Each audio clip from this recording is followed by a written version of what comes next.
These four simple measures introduce one of the most recognizable pieces in the piano literature, Erik Satie's first Gymnopédie. There's a ton that can be said and has been said about this piece, but I'm here to investigate a specific question. When I hear this music, I feel a deep sense of nostalgia.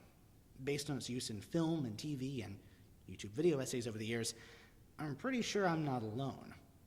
So what is it about this piece that screams nostalgia? What might we learn about the qualities of nostalgic music from Satie?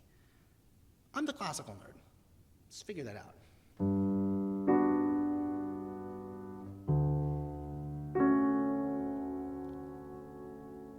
The way I see it, there are 5 elements that make this piece not just bittersweet, but nostalgic. They're the major 7th chord, its particular partitioning, the Dorian mode, harmonic ambiguity, and formal repetition. We'll start with this major 7th. You have a 2-measure, 3/4 vamp. Key signature is 2 sharps for what seems like D major. And right away there are these 2 layers. Bass is between G and D. Tries in the middle, B minor, F sharp minor.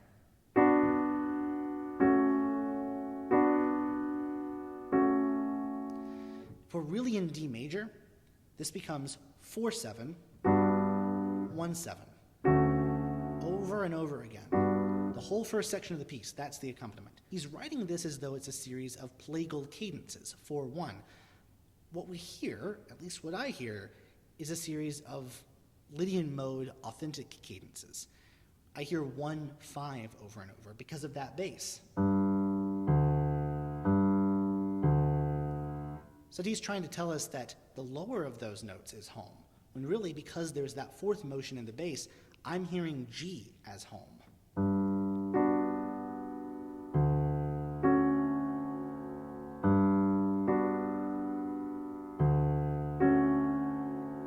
I hear 1/7, 5/7, major 7ths over and over. The key signature says this is a plagal cadence, but the thing about plagal cadences is that they're only effective once you've established where the tonic is. So the amen chords are always at the end of hymns.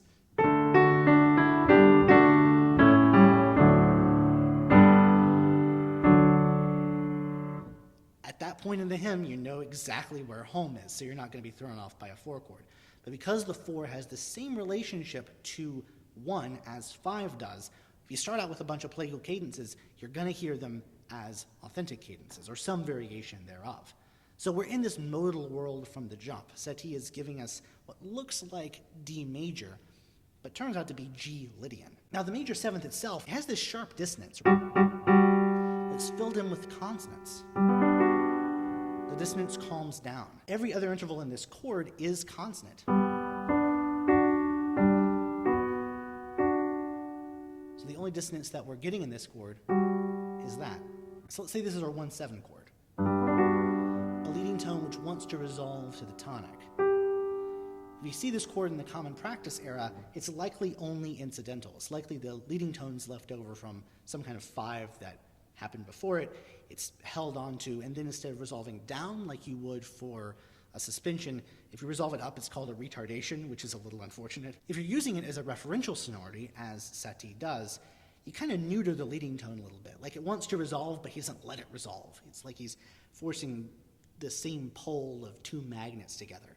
The dissonance has no potential for resolution. It just becomes this little kernel of tension and stasis in an otherwise very, very consonant chord.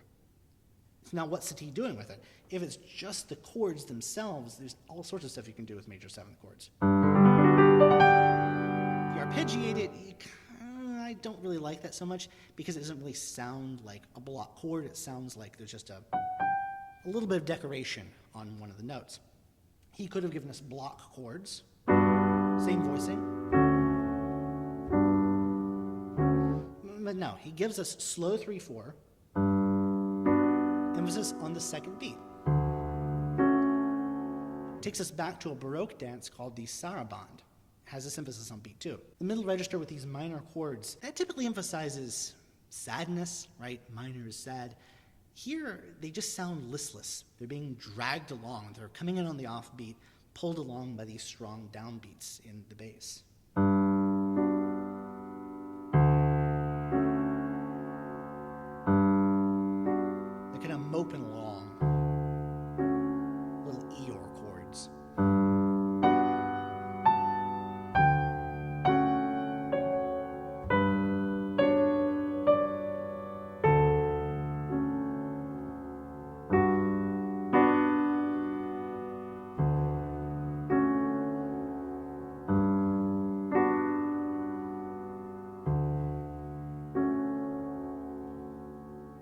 Melody, gorgeous. We're in the same harmonic world here. There's a little bit of disjunct motion, skips in the same direction, a skip and then a step in the same direction. He's careful with his use of dissonance. He's using accented passing tones and leaps that highlight the sevenths and the ninths of the harmony. It's not bitonal, it's not bimodal. We're in the same harmonic place, but all the same, nothing here really seems to connect on the beats that matter. Each phrase is this big sigh. It starts off the downbeat and collapses, descends at least an octave. That happens twice, first collapsing to a low F sharp and then to a low E, and that takes us through the A section.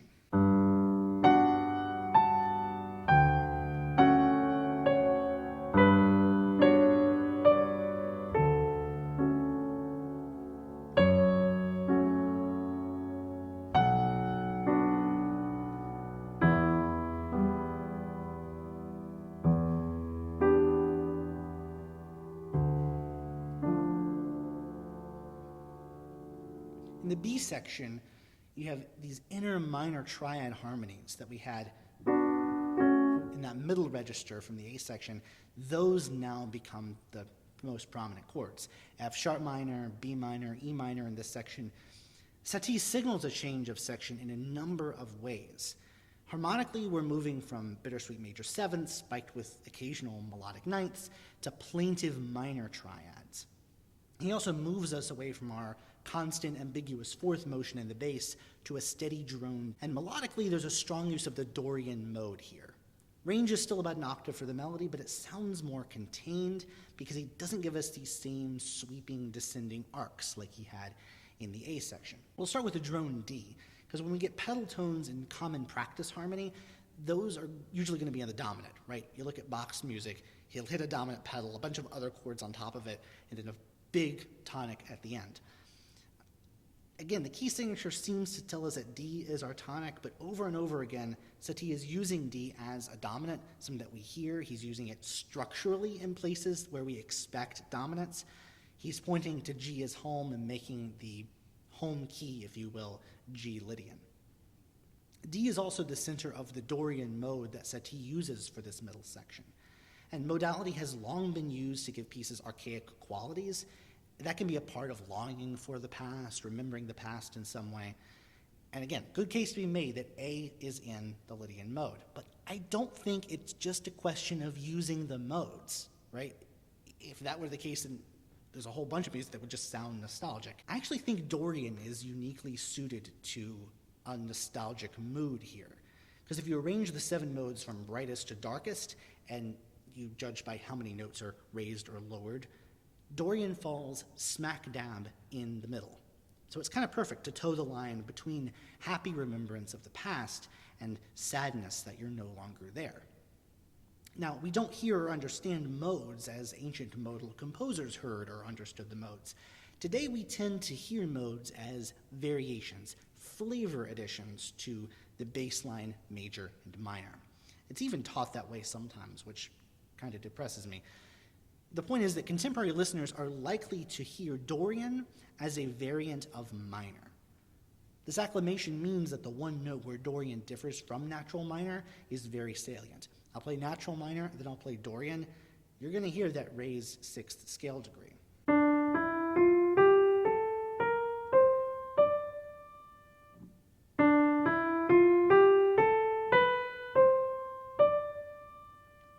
That raised 6th just pops every time to my ears. And it lends progressions in Dorian a kind of bright spot in the darkness sort of vibe. I think Satie is using it here because it is hinting at these fleeting moments of happiness, hopefulness, relief in the midst of something sour and dour and painful. Satie does not use a lot of B natural in this section, but when he does use it, he highlights it in the melody, almost like it's a part of an ersatz cadential motion. Just like those major sevenths, it's not the construction itself, this particular set of notes that's some key to making something sound nostalgic. It's how you use them.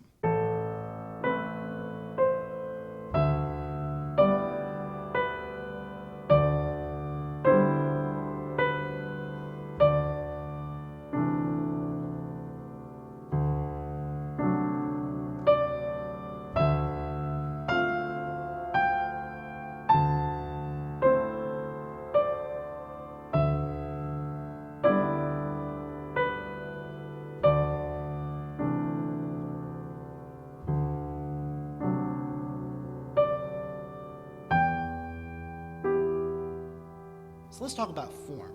The B section ends in a section I call the mini coda, which turns us back around harmonically into the A section.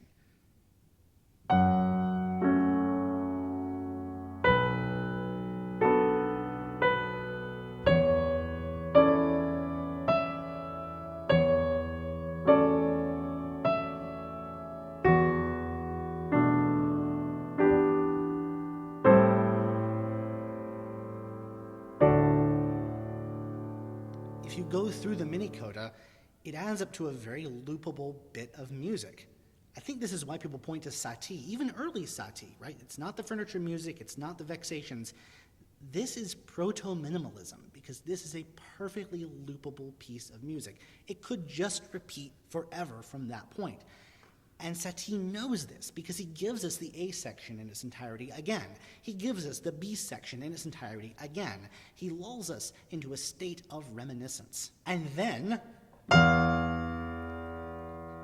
measure 72, the downbeat of which gives us this painful, piercing, bare, raw, compound minor ninth.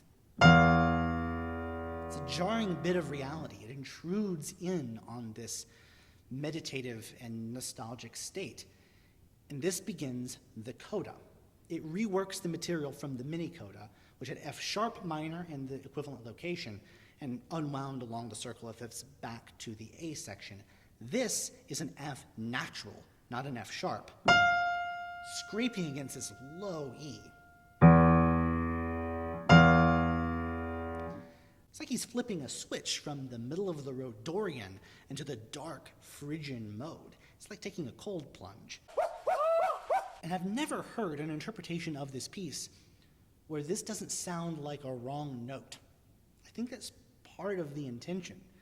The more I sit with it, the more I think that Satie is really trying to do that. It's supposed to wake you up. It's not supposed to sound pretty. That's a good alarm clock if I've ever heard one. And that compound ninth is a version of the lowered second degree from Phrygian.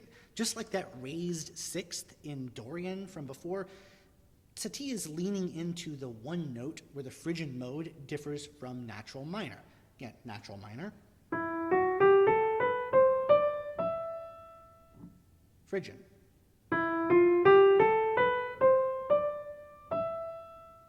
And that ninth becomes part of the sound world. This reverberates throughout the coda. It's in most of the measures in some way. The minor ninth in measure 72 is contextualized as an inverted ninth chord. Ninth in the bass, so hard for me to hear it as a chord. And I think this is a play on the major sevenths from the beginning, because both dissonances are basically minor seconds. In pitch class sit theory, they're both variations on interval class 1, which is you take the lower note and move it up an octave, you get a major seventh. Take the upper note and move it up an octave, you get a minor ninth. So they're related intervals, but they sound a little bit different, and they're definitely treated a lot differently. In the opening, Satie is hiding that dissonance, not just because he's harmonizing it, but he's spreading it out in register and in time.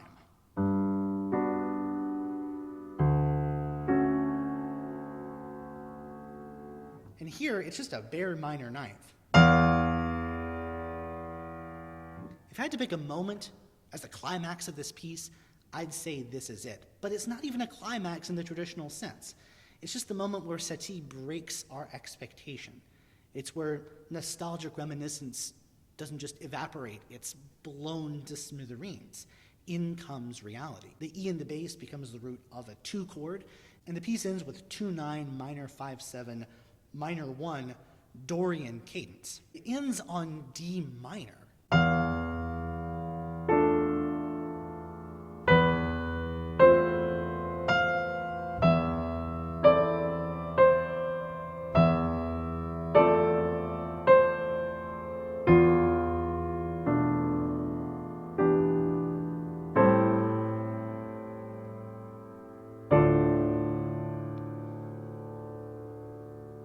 If the use of the so-called Picardy third, a major chord to end a otherwise minor piece on the same tonic in the Baroque era, if that was a metaphor for God's ultimate triumph over a fallen world, Satie's inversion of the trope here might be his way of saying the opposite. What if he's telling you that you're stuck alone in this fallen world with no promise of better? After all, nostalgia is contradictory and fleeting.